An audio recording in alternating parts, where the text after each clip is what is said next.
Hello students, हम numerical solution of ओडीज का lectures पढ़ रहे थे और इसमें हम मॉडिफाइड एरर मेथड पे पहुंच चुके हैं। इस वीडियो में हम मॉडिफाइड एरर मेथड क्या होता है और किस तरह से सॉल्व करते हैं क्वेश्चन ये समझेंगे। तो देखो, मॉडिफाइड एरर मेथड का सीधा जो फॉर्मूला होता है वो होता है y n+1 equal to yn plus h f at xn plus h/2, ठीक है, and y m plus h/2 f xm y m। ठीक है स्टूडेंट्स, ये हमारे पास n m क्यों आ रहा है बार बार,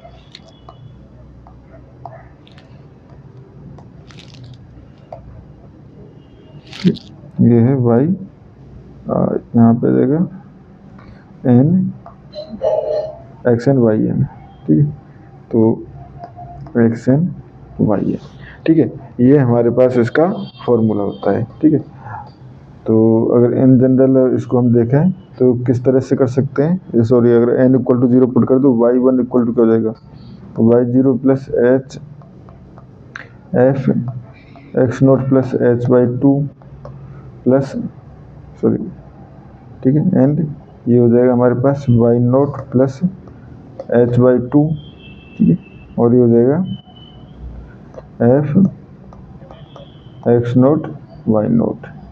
ठीक है फ्रेंड्स, ये हमारे पास हो जाएगा। ठीक है, तो अब एरर मेथड बेस्ड अगर हम कोई क्वेश्चन सॉल्व करना चाहें तो ये क्वेश्चन हम इस पर ट्राई कर सकते हैं, modified error method based question पे। ठीक है, तो हम एग्जांपल ले रहे हैं स्टूडेंट्स। इसमें हमने ये नहीं पढ़ाया कि किस तरह से फॉर्मूला जनरेट होता है, क्योंकि फॉर्मूला जनरेट करने का मोस्ट ऑफ टाइम पूछा नहीं जाता है, डीयू में नहीं पूछा जाता है मोस्ट ऑफ टाइम। ठीक है, तो इसलिए मैंने इसको नहीं पढ़ाया था। अगर पूछा जाएगा तो मैं आपको सॉल्व करा दूंगा इसको। ठीक है, तो एग्जांपल ले रहे हैं, सॉल्व करना है मैं dy over dx equal to 1 - y। ठीक है, एंड गिवन है 0 less than equal to x less than equal to 0.3। ठीक है, एंड यानी 0.3 पे मतलब सारी वैल्यू निकालनी है, एंड हमें निकालना है h इक्वल टू 0.1 लेके। ठीक है, तो ये सारी वैल्यूज को हमको निकालना है, तो अब इसको सॉल्व करना चालू करें। ठीक है, मैं एक निकाल के बताऊंगा, आगे के मेथड आगे के आप भी ट्राई कर सकते हो। ठीक है, तो जैसे देखो, ये है हमारे पास yn+1 equal to yn plus h। ठीक है, और ये था formula f xn plus h/2। ठीक है, and yn plus h/2 f xn yn। ठीक है स्टूडेंट्स, देखो आप एक काम ये भी कर सकते हो, ऐसे केसेस में फंक्शन को यहाँ पर लिख के रख लो। ठीक है, जिससे कई बार yn के साथ कॉम्बिनेशन बन के कुछ जनरल फॉर्म बन जाती है। जैसे अगर इसमें हम करना चाहें तो ये हो जाएगा हमारे पास yn प्लस h f। ठीक है, ये हो जाएगा हमारे पास xn। ठीक है, तो ये हमने xn, ठीक है, प्लस h/2। ठीक, तो नहीं, पहले अगर मैं f xn yn पे अगर निकालना चाहता रखना चाहता तो क्या होता, h ये हो जाता 1 माइनस जनरल फॉर्म ये, क्योंकि अगर x का तो कोई टर्म है ही नहीं इसमें। ठीक है, तो ये क्या जाता है yn। ठीक है, 1 - yn प्लस h/2 f, और ये हो जाता xn, xn yn। ठीक है, ये हो जाता, तो ये हो गया yn इक्वल टू h। ठीक है, ये हो गया 1 - yn माइनस h/2। अब देखो xn and yn, fxn yn है। ठीक है, तो fxn yn क्या है, बेसिकली 1 माइनस। ठीक है, ये हो जाएगा yn, फिर से पुट कर दिया। ठीक है, तो ये हो जाएगा आपके yn equal to n+1 equal to yn+1 equal to yn+1 equal to ये चल रहा है। ठीक है, हाँ, ये मैंने बाई मिस्टेक लिख दिया, तो ये हो गया। ठीक, ये हो गया yn प्लस ये हो जाएगा h। ठीक है, ये हो जाएगा 1 - y n minus h by two minus plus h by two and y N, ठीक है। तो यहाँ से ये हो गया वाई एन प्लस, ठीक है। तो ये हो जाएगा H minus H square by two, H के अंदर मल्टीप्लाई करेंगे तो एच वाली टर्म के साथ, ठीक है, प्लस वाई एन वाली टर्म की देखें तो एच ये हो जाएगा, ठीक है, 1 माइनस, इसको मैं लिख सकता हूँ, अगर यहाँ माइनस एन पुट कर दूँ, रीराइट कर रहा हूँ बस, ठीक है।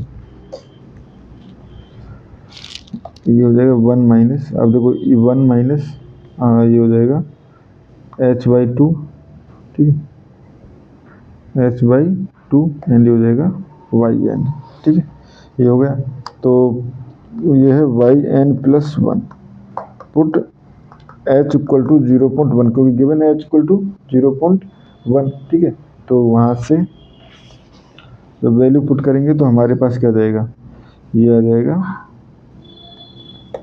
Y N plus 1 equal to ये आ गया प्लस, ठीक है, 0.1 माइनस 0.1 का square and 0.001 upon 2 plus 0 minus 0.1 upon 1 minus 0.1 upon 2 Y N, ठीक है स्टूडेंट्स।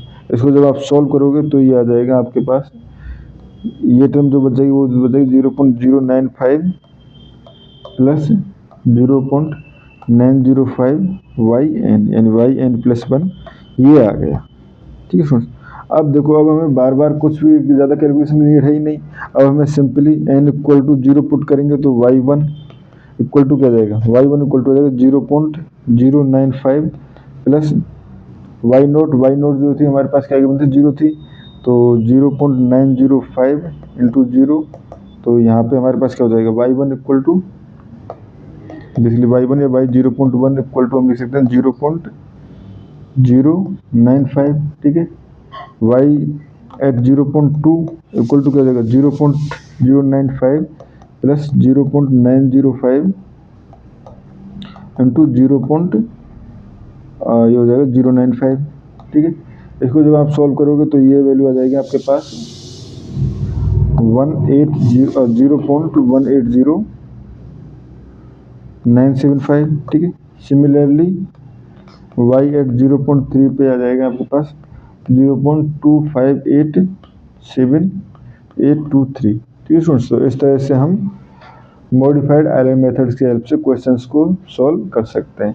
स्टूडेंट जरूरी नहीं है आपको ऐसे ही करना है, आप ऐसे भी कर सकते हो कि पहले y एंड ये टर्म कैलकुलेट करें, जैसे फॉर्मूले में जो कुछ टर्म थी हमारे पास, पहले ये टर्म कैलकुलेट करें, ये टर्म कैलकुलेट करें, उसके बाद वैल्यू पुट करें, ठीक है। ये आपके ऊपर डिपेंड करता है, या आप इन जनरल क्वेश्चन में सॉल्व कर लो, उसके बाद एन की वैल्यू पुट करते जाओ, ठीक है। तो स्टूडेंट्स इस वीडियो में इतना ही, थैंक यू।